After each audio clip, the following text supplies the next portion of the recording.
membahas tentang ideologi Pancasila. Kalian penasaran nggak sih tentang apa sih ideologi Pancasila itu? Penasaran dong?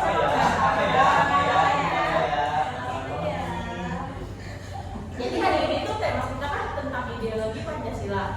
Nah di sini tuh kita kedatangan juga 3 narasumber yang cantik-cantik aja. Oke, hari ini kita akan membawakan tema ideologi Pancasila. Kalian semua di sini penasaran nggak sih apa itu ideologi Pancasila?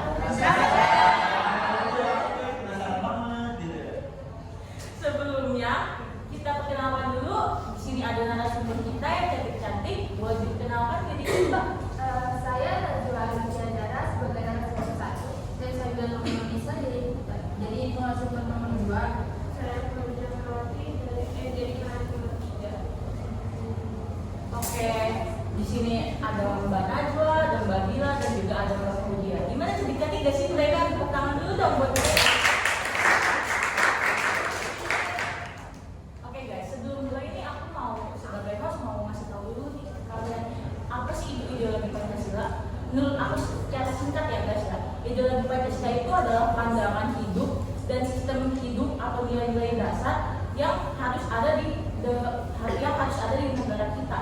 Dan negara kita itu memakai Pancasila sebagai ideologi negara kita. Jadi Pancasila itu tuh dalam negara kita tuh membuat nilai-nilai penting yang ada di negara kita. Apalagi kan negara kita itu negara yang berketuhanan dan juga bermusyawarah. Jadi semua yang nilai-nilai yang dibutuhkan negara kita itu ada di dalam Pancasila. Oke, mungkin di tengah-tengah lagi zaman-zaman yang jadi ini ya, masih ngaruh gak sih? Masih harus kita terapin gak sih ideologi-ideologi yang ada di Pancasila itu? Bisa dijelaskan untuk para narasumbernya. Pertama itu saya ada pertanyaan ya buat para narasumber. Menurut kalian itu tuh penting gak sih ideologi Pancasila bagi negara kita? Terus apalagi yang kalian tahu negara kita kan lagi nggak baik-baik aja di tengah politik yang nggak baik, yang juga tata ekonominya kita kurang baik, itu benar-benar melenceng banget tuh dari ideologi Pancasila. Banyak isu juga tuh yang lagi memperpecah negara kita. Itu tuh gimana sih tentang pendapat kalian? Ingin jawab ya, saya sebagai narasumber 1. Jadi pentingnya ideologi untuk negara kita itu kita semua tahu fungsinya itu. Jadi fungsinya itu kita membentuk suatu kelompok agar masyarakat dan pemerintah mempercayai satu sama lain. Nah, selain itu juga kalau misalnya ada konflik nih, kita bisa menyelesaikan bersama-sama antara masyarakat dan pemerintah. Jadinya pentingnya ideologi bagi negara kita itu agar mempersatukan seluruh agama, suku, dan budaya untuk saling toleransi, membantu untuk royong atau semacam berbagai. Terus juga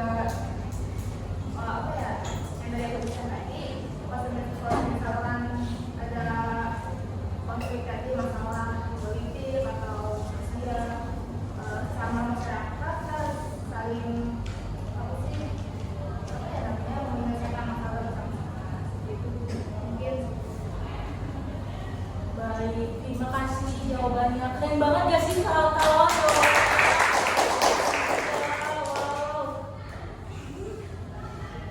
selanjutnya ya, kan seperti yang saya jelaskan ya di awal, kalau misalkan Pancasila itu dijadikan ideologi negara kita karena banyak nilai-nilai dari Pancasila yang terkandung di tentang lingkup negara kita. Menurut kalian nih, Mbak Bila, Mbak Fauzia atau Mbak Najwa, mengapa sih Pancasila itu bisa dijadikan ideologi dari negara selain karena yang tadi saya sebutkan di atas ada nilai musyawarahnya dan nilai ketuhanannya?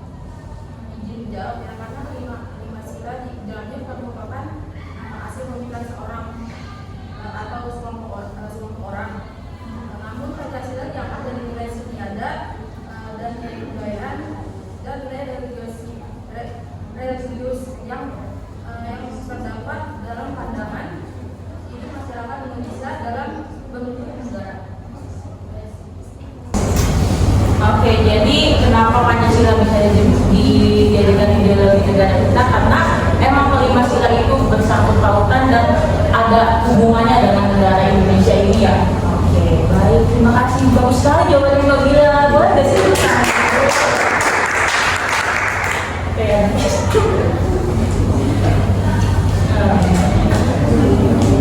selanjutnya nih, aku mau dengar lagi dong pendapat kalian tentang cara mengamalkan Pancasila sebagai ideologi negara di tengah para generasi muda. Apalagi kan generasi kita itu disebut generasi Z, Z kan tuh generasi Z, apa sih?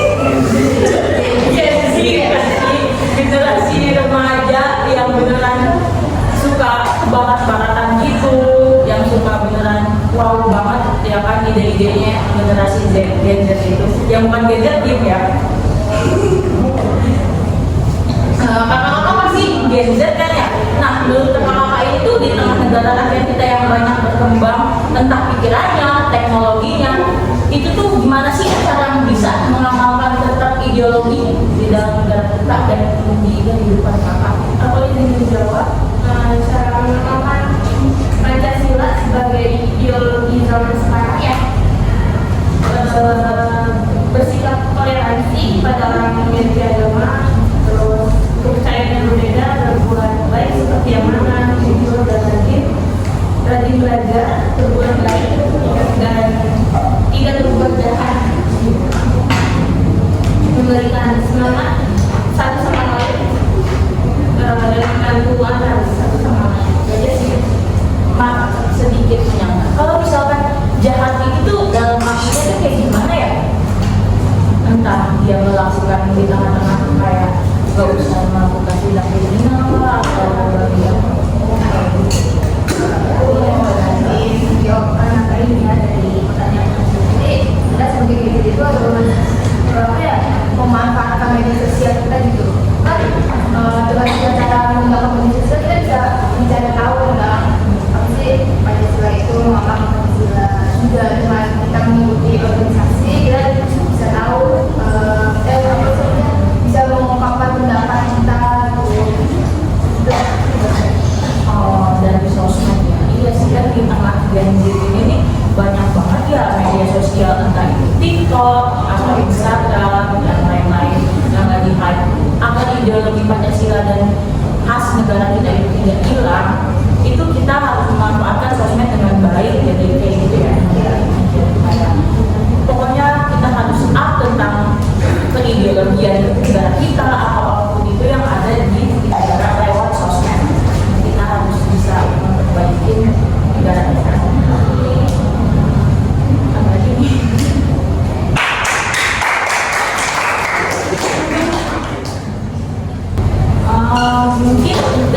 Mungkin sekarang kita akan masuk sesi tanya-nanya nih sama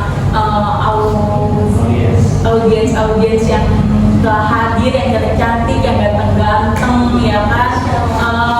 Barangkali kalian misalkan ada sesuatu yang kurang paham bisa kita tanyakan kepada saya atau narasumber yang ada. Ayo silakan.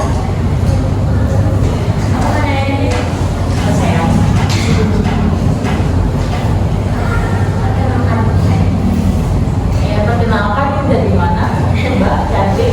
Perkenalkan aku Rizka dari Universitas Umum. Wih, lupa. Aku tanya, ada nggak sih peran teknologi sama media sosial dalam pembentukan ideologi Pancasila pada Gen Z? Membentuk ideologi gimana ya menjelasinnya? Mungkin kayak cara Gen Z untuk tetap membangun ideologi Pancasila sosmed. Perannya teknologi sama media sosialnya. Peran teknologi Gen Z. Terima kasih. Terima kasih Kak Tika. Pertanyaannya sangat bagus.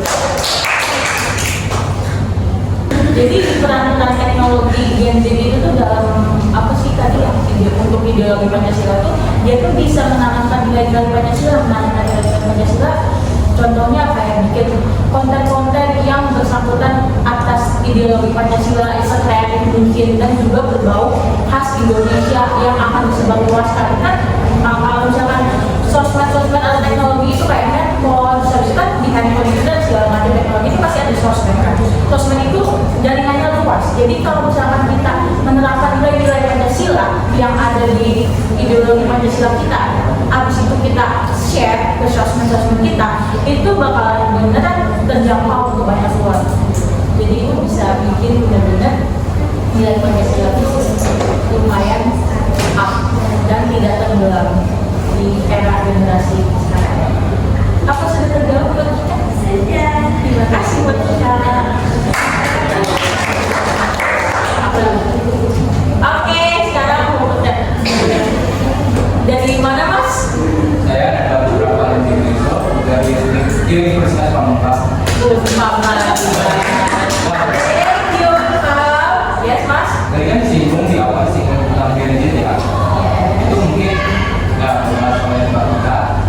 Yang saya ingin tanyakan adalah bagaimana atau gimana sih upaya pemerintah atau masyarakat saat ini menyikapi atau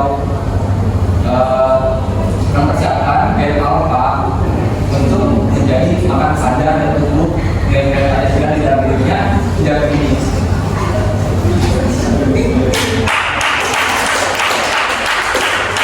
Banget ya Mas, pertanyaannya sangat luas sampai game apapun yang baru belajar sudah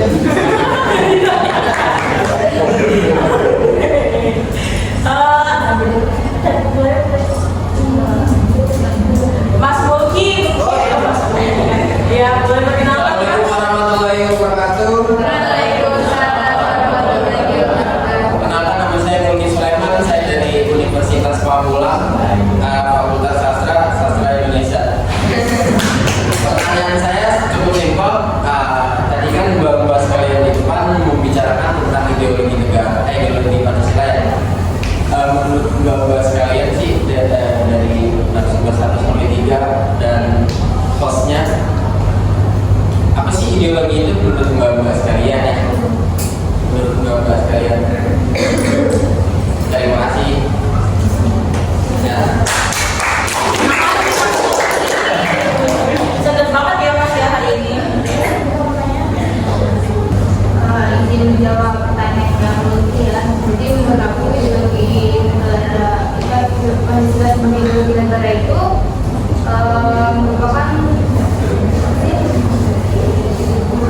panutan bagi negara untuk mewujudkan cita-cita atau tujuan agar kehidupan masyarakat itu mempunyai cita-cita yang jelas atau sebenarnya dia beban hidup buat masyarakat. Lebih tepatnya ideologi itu tuh kalau bagi negara kita sebagai landasan itu artinya tiang untuk negara kita. Jadi isinya itu adalah kumpulan gagasan dan nilai-nilai yang ada di negara kita itu termasuk dan tercantum yang saya terdapat tadi di dalam Pancasila. Makanya Pancasila dijadikan ideologi negara kita. Mungkin penjelasannya singkat seperti itu. Apakah Mas Mulki sudah memahami? Terima kasih. Boleh mengenalkan dirinya? Halo semua, perkenalkan saya Megawati Dinda dari Universitas Pamulang. Tepuk tangan dulu dong buat Mbak Naila. Saya mau nanya dong, tadi kan beberapa disinggung tuh soal Gen Z, terus ada juga yang nanya soal Gen Alpha. Yang mana kita tahu nih sekarang Gen Z sudah mulai mau masa intinya gitu kan, sudah bekerja, sudah aktif. Gen Alpha juga udah mulai naik nih. Nah, mau tahu dong tantangan apa aja sih yang mengancam kedudukan Pancasila sebagai ideologi negara saat ini dengan apa namanya mulai bekerjanya Gen Z gitu kan di dunia, sama Gen Alpha mulai menunjukkan eksistensinya. Apa aja sih tantangannya? Terima kasih. Terima kasih Mbak Naila. Maaf ya, dia menjawab pertanyaannya dari pertanyaan tadi kan pertanyaan upaya masyarakat Gen Alpha upaya mengenalkan nilai dari ideologi Pancasila pada Gen Alpha. Jadi menurut aku tuh Gen Alpha itu kan apa ya namanya, bahasanya kan baru ya kayak ini atau apa. Menurut aku Gen Alpha itu harus apa ya, menggunakan bahasa Indonesia itu baik maupun tapi menggunakan bahasa Indonesia media sosial lebih baik untuk mempertahankan nilai-nilai Pancasila sebagai ideologi. Terus juga menurut aku tuh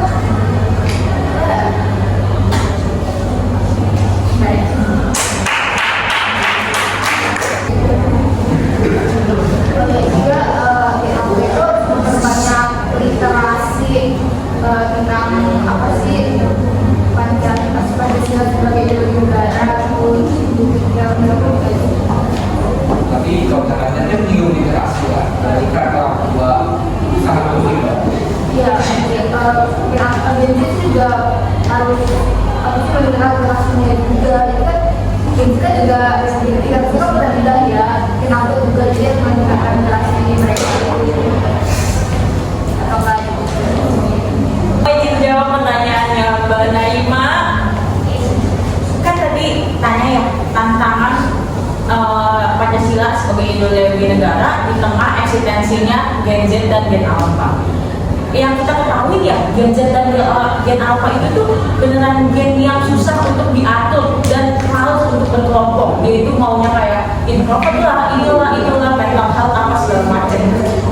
Nah, di sini itu tuh beneran tantangan yang mengancam ideologi Pancasila itu sebagai ideologi negara kita itu tuh yang ada keduanya yang paling parah itu ya menurut saya itu radikalisme agama dan radikalisme sekuler. Kalau misalkan Mbak Naima nanya apa itu ideologi, apa itu radikalisme agama dan radikalisme sekuler, itu ada dua paham yang memiliki pandangan berbeda. Kalau misalkan radikalisme agama itu mungkin paham yang mengganti Pancasila dengan ideologi beragama.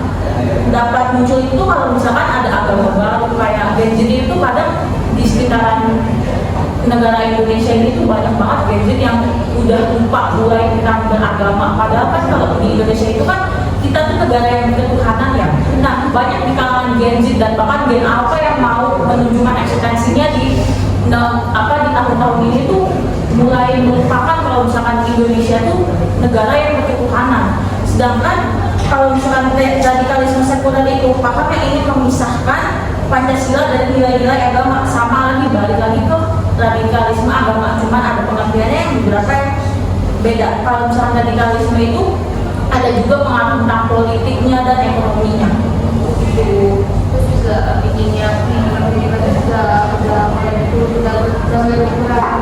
Juga adanya maksudnya dari asing itu membuatkan Indonesia bukan tantangan buat kita yang tahu. Jadi radikalisme itu tuh muncul karena berbagai alasan. Yang paling alasan kuatnya tuh karena Gen Z dan Gen Alpha itu tuh dengan gen yang penuh dengan tantangan dan ketidakpuasan.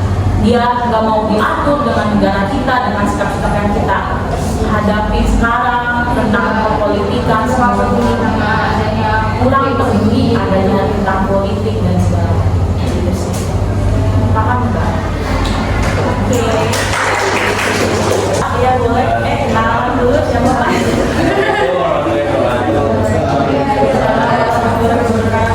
Nama saya Muhammad Atta Isna dari Universitas Papua. Saya mau bertanya, bimbingan tadi Bapak Gen Z dan Bapak bisa diatur ya. Bagaimana upaya pemerintah untuk merangkul Gen Z dan Gen Alpha untuk lebih ada itu tentang Pancasila atau lebih tahu apa itu Pancasila? Terima kasih Mas Antaro. Pertanyaannya bagus sekali ya, menyinggung para Gen Z. Gen milenial sudah terlupakan. Oke Ibu. Yang ingin saya tanyakan adalah ada nggak sih penerapan relate gitu antara gen, bukan hanya Gen Z ataupun Gen Alpha, tapi dari awal Gen banget gitu kayak Gen baby boomer, Gen X, Gen milenial sampai ke Gen Alpha sekarang, penerapan yang benar-benar terjun di relate gitu. Karena aku mau tahu penerapan yang terjun di relate itu seperti apa dalam ideologi. Terima kasih. Terima kasih Mbak Elsa. Pertanyaannya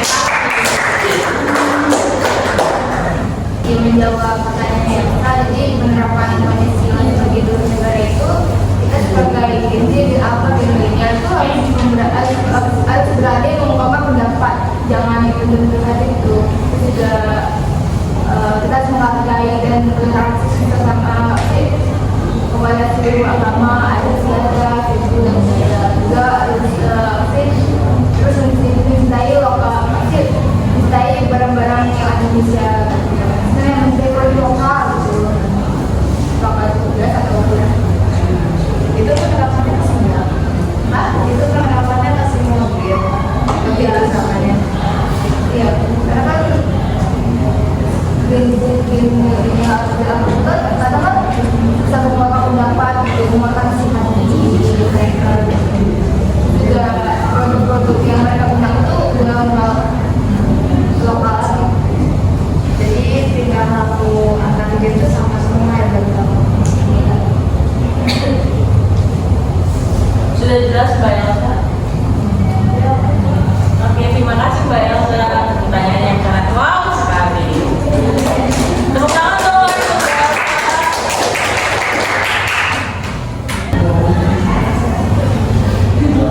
Menjawab pertanyaan atas kan jadi kayak game apa akur harus saling menghargai perbedaan suku dan agama dan juga menjaga adat dan kesopanan. Kira pertanyaan ini jawabannya pertanyaannya kan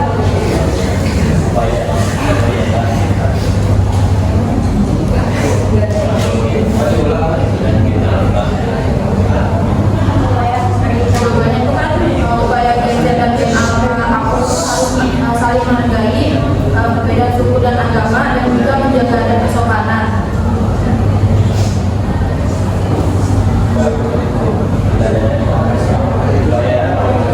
Upaya pemerintah merangkul Gen dan Gen Alpha. Upaya pemerintah itu bukan dari Gen Z atau Gen Alpha. Mungkin peran pemerintah dalam merangkul Gen Z atau Gen Alpha itu ya, ini bagi saya kalau misalkan nanti masalah kurang sep atau jawabannya itu tinggal bilang ya, nanti bisa ditambahkan dan narasumber.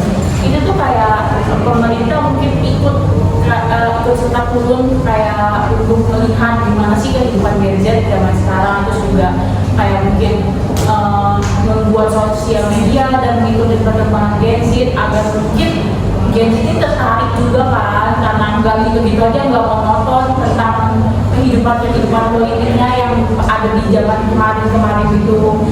Kita apa sih pemerintah itu kayak mengikuti juga perkembangan Gen Z agar Gen Z-nya itu dan Gen Alpha tuh tertarik untuk ikut. Jadi itu tuh bisa menjadi salah satu contoh merangkul gen-gen baru yang menurut kita itu gen sekarang itu kan kayak kurang tertarik atas politik dan juga kayak kurang peduli tentang politik. Mungkin itu jawaban dari saya. Gimana Mas Anda? Mau bertanya Kak? Oke, bukannya apa? Gini dong Mas Luki. Pamerin rambutnya. Tadi ada beberapa pengertian yang sudah Mas kami jelaskan kayak Gen Z, Gen Alpha. Mungkin nggak sih menurut Bapak sekalian Pancasila itu dihapus dan diganti yang baru, terus menyesuaikan karakter Gen Z dan Gen Alpha?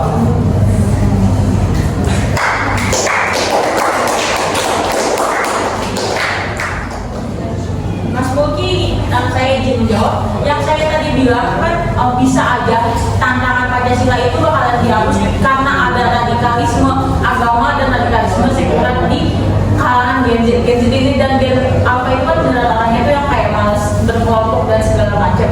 Nah itu tuh sebenarnya kalau misalkan pemerintah dan orang-orang terdahulu dan juga ada beberapa Gen Z yang tidak tegas dan tidak cinta negara, apalagi benar-benar tidak paham apa itu Pancasila dan kepentingan Pancasila dalam negara kita, mungkin bisa saja terhapus. Cuma karena pemerintah kita lebih ketat dan lebih kuat, juga negara-negara kita lebih kuat, juga masih ada beberapa Gen Z yang peduli atas negara itu, makanya Pancasila kita masih lebih kuat dibanding orang-orang Gen Z dan Gen Alpha yang tidak peduli dan tidak ingin tentang Pancasila dijadikan ideologi negara kita. Bagi saya